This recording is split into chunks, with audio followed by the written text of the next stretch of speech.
Hello, welcome to Prime Sports with me, Razak Musbao. Now, tonight, the Black Queens, earlier today, threatened to boycott the Paris 2024 Olympic qualifiers against Zambia over unpaid bonuses.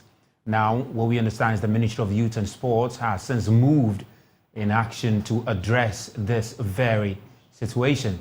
We understand the ministry has been engaging the Black Queens, the management of the team, and the Ghana Football Association to ensure that the bonuses, the unpaid bonuses, are settled before end of working hours tomorrow. Now, what we understand is that each player of the Black Queens is owed some $7,500 over some 3 games that were played during the WAFCON qualifiers and also some earlier Olympic game qualifiers. So you can see that's the breakdown of the bonuses over there that are owed the Black Queens. Some $2,500 in the WAFCON qualifier versus Rwanda, home and away. Olympic Games qualifier against Benin, home and away. And some WAFCON qualifier against Namibia, home and away. Totaling $7,500 that each player is owed. Now, in studio with me is Lawrence Baidu. He's been keeping tabs on the Black Queens and the activities and also this very story which has generated lots of conversation. Lawrence, thank you so much for making time tonight. So just to help us understand, so how did we get here? How did we get to this point where the ladies have not been paid the bonuses of games that they played? I understand what, last year? Yeah, I mean, Nora Hapton took over a year and some days ago, so it tells you what has been the situation since she took over. I mean, she took over in February. The team had played 11 games under her management, winning 10 and then losing 1. So what happens is that initially when she took over, there were 3 friendly games played before the competitive games came in. We started with the Olympic qualifier against Guinea, where they won both legs. So after those games, they were paid their due, their due bonuses. However, since then, they've not been paid the rest of the bonuses. They played against Benin, they played against Rwanda and Namibia, 1 being an Olympic qualifier and the 2 being WAFCON qualifiers. They are yet to receive bonuses for the 3 games that they've been played. Now, what we understand is that the Black Queens used to take 3,000 per game. Per game, they used to take 3,000 as bonus. However, it was slashed with 1,150 just so that is per game. Okay. So in total, they are getting about 2,500 per tie. So it was expected that since it has been slashed down, they were going to make the payments, and in due time, we won't have this situation where players will have to speak out. You have journalists coming in to speak for them. You remember we've been here before in 2016 after they won and they even took to the streets. At the Africa Games. They had to take to the streets, an action that retired many players. I mean, when you talk about some of these things, the former players, the Elizabeth Ados, the Samira Suleimana, these kind of players remember their past and then they don't want to go much into it. For people who have experienced this, I mean, they were not expecting it to repeat itself. But then here we are, 3 qualifiers down the drain, and then they are yet to receive bonuses that is due them. I mean, we got assurances that these monies were going to be paid to them before the qualifier against Zambia. 2 days more. Let's say basically we have one more day to go, and then these girls are yet to be to receive the money. I mean, until when are we going to allow this to happen? I mean, you've been monitoring the team train. Has this affected their trainings so far, based on what you monitored? The team started camping on Sunday evening. They had their first training on Monday. I wasn't able to go. On Tuesday, I was there. They train normally, but for some of them, you could tell from their faces that it doesn't look good. I mean, it's a worrying issue. If you're a local player, for instance, I mean, how are you feeding yourself? How are you able to manage, save, help your family with all this going on? Today, I mean, I've seen a video of the GOC president, Benu Numensa, talking to them. 50% of them are not smiling. I mean, it's also it's a growing concern. You become more of like a talk show. You keep talking to us, you're not acting on it. You know the funny thing, the ones that are owed them have not been paid. We have the GOC president going there to make another promise that if they are able to overcome the Zambia challenge, I mean, their incentives will be topped up. Look, it's high time we stop these promises. Let's pay the girls. I mean, they are doing everything that the Black Stars are not doing. It's high time we pay attention. If not equally, we should be giving them the respect they are due. Yes, they are not getting the fans, but they are still playing the ball that they are expected to play. Yeah. I mean, they are not getting the money, they are playing the ball that... If they are doing all these rights, it's high time we just sort them out. How crucial is the game against Zambia? How important is that game? For which reason, this ordinarily shouldn't have ever cropped up? I mean, you and I know the Ghana women's team have never been to the Olympic Games. In fact, the last time a football nation from Ghana or a football team from Ghana represented at the Olympics was in 2004 when the Black Meteors were there. Since then, we've not had any representation. So for the Black Queens, they are aiming to be at the Olympic Games for the first time. Their counterpart Zambia, however, were there during the last edition. They are looking to be there for the second consecutive time. So, I mean, these girls are hungry. They've secured a ticket back to the WAFCON, the Women's Africa Cup of Nations. That is one target achieved. The other is to qualify for the Olympics. They make history.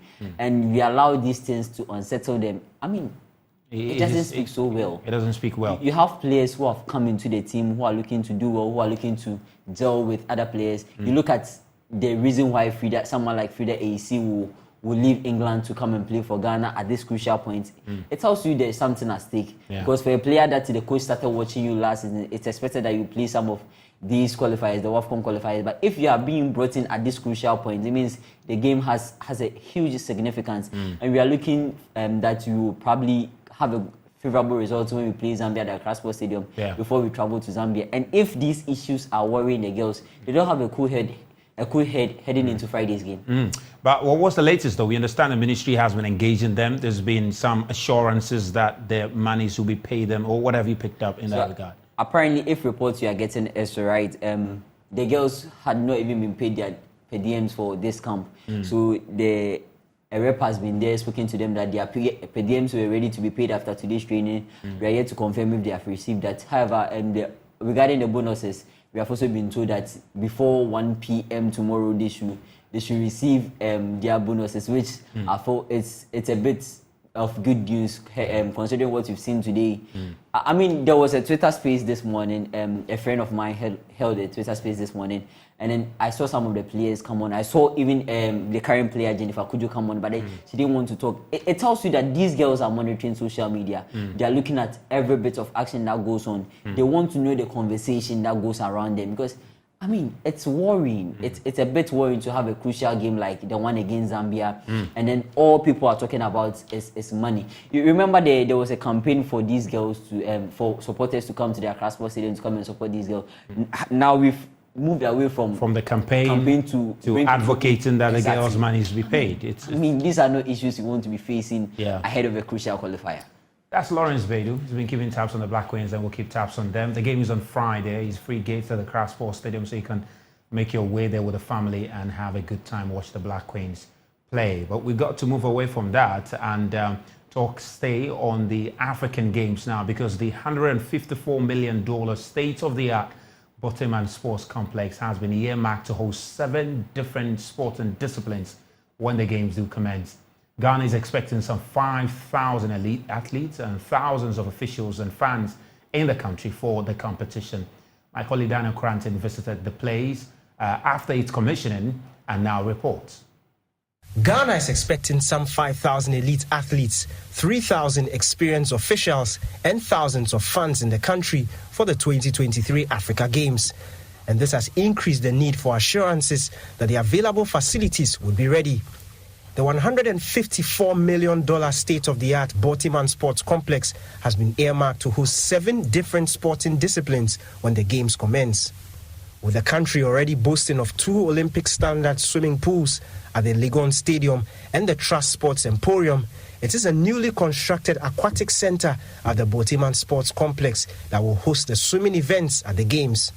The 1,000-seater swimming center will be home for the main swimming competition as well as the swimming leg for the triathlon.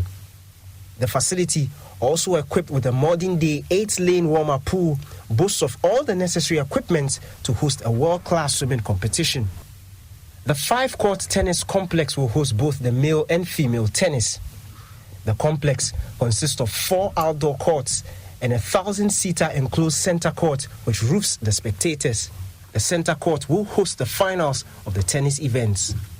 The multi-purpose dome, which is equipped to host an array of sports from basketball to volleyball to futsal, will be the home of both the handball and table tennis at the games. The semi-enclosed 500-seater edifice is set to accommodate over 15 tables for the table tennis competition, including warm-up tables for the athletes when the games commence. So this is a state-of-the-art multi-purpose hall at the Botiman Sports Complex, and this hall will host 2 events at the 2023 Africa Games. That is indoor volleyball and badminton. Of course, it has about 1,000-seater capacity for the crowd, and also has a very comfortable and well-equipped VIP area, has its own bathroom, has a fantastic lighting, and a very good and comfortable seating also. You can see Team Ghana is here practicing and gearing up for when they take on their opposition at the 2023 Africa Games. They are just basically testing out the facility, and they are pretty satisfied with what they are seeing, and we are also pretty satisfied because this is clearly state-of-the-art. And the organizers and the guys in charge of the facility have told us that they are very prepared and very ready to host the rest of Africa at the 2023 Africa Games. President of the Ghana Badminton Federation, Ivan Sieboa, says he's highly impressed with the standard of the facility. Very, very, very great. Coming from all the depth that has been across the country. It's an infrastructure that is never been seen. It's very unprecedented. And we are very grateful to the Ministry of Youth and Sport and other stakeholders for putting this facility in place. If you look at the facility, it's 1,000-seater capacity, indoor multi-purpose. It will allow us as a national federation to be able to host international tournaments, to be able to give our players better access to facilities. It will be able to guide our technical enhancement through our strategic plan. So this infrastructure has come at a very good time, and starting it with the African Games can never be the best of what we had anticipated. Ivan Sieboa also talks us through the setup plan for the games with regards to badminton. Ghanaians and the general residence public would see a very, very enhanced competition court. In total, we are going to have 8 courts filling the whole of this quadrangle. And this 8 courts means that you are going to see a total of 8 matches potentially ongoing concurrently. This offers the viewership and the public like that gallery of seeing a first-class badminton tournament. Because as you remember, this will be the first Olympic qualifier in the multi-purpose hall. So you have high-level athletes who are extremely high elite professionals who are coming to participate in this particular African Games. And if you look at it, you're going to have a division where you have the main competition hall, you have the practice hall behind it, and then the warm-up court will also swing on the left side of the arena. So it's all filled, and it will be capacity filled. So we'll entreat each and everyone to come and watch Africa's best during these African Games, starting on the 3rd of March and ending on the 10th of March.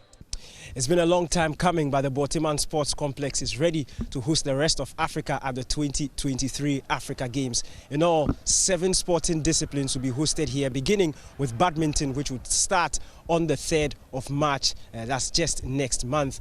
The competition handlers and the guys in charge of the facility have opened it up for low-profile preparatory competitions as well as training sessions, just to make sure that their I's are dotted and their T's are crossed as ahead of the start of the competition. Reporting from the Botiman Sports Complex for Joy Sports, my name is Daniel Kranting. Well, in Bukom on 7 March, the Trust Sports Emporium will be busy when it hosts selected competitions of the 2023 Africa Games. The boxing arena will host the men's boxing competition among other events. With 15 days to the commencement of the boxing event, this is the state of the arena as reported by my colleague Achu Tamaklo. The Trust Sports Emporium has hosted a number of high-profile events since it was officially opened in December 2016. From international swimming events, boxing bouts to exhibition basketball games, it has hosted its share of important events. On 7th March 2024, the facility will attain a whole new level of relevance when it hosts selected competitions of the Accra 2023 African Games. The boxing arena will host the men's boxing competition. With 15 days to the commencement of the event, this is the state of the arena. You would agree with me that the seats could do with some cleaning. And this is a position managers of the facility agree with and will fix. Although the seats in the stands don't need to be replaced, they could do with some cleaning. Managers of the facility are on the same wavelength on this matter and have promised to fix this before the games. Our cameras did not have access to the VIP section, but what we saw would not require too much work. 2 weeks ago, the local organizing committee and the Ghana Olympic Committee trained and secured international certification for over 100 officials, ostensibly for the Games. The Sports Ministry has also facilitated the acquisition of tens of internationally recognized referees for the Games. If you believe President Akufo-Addo, some 3,000 elite officials will be here for the Games. But conventional wisdom says the figure is more likely to be in the hundreds, as has been the case for the African Games over the years. That should take care of the problem of certified boxing officials. The boxing rings have not been installed yet, but they will be before March 15. And when they do, the LOC says they will meet the required specifications. Beyond the boxing arena, the Gamashi Hall will also host the Karate Do events from 7th to the 9th of March, mixed martial arts from 10th to 12th, judo from 14th to the 18th of March, and taekwondo from 11th to March 12, 2024.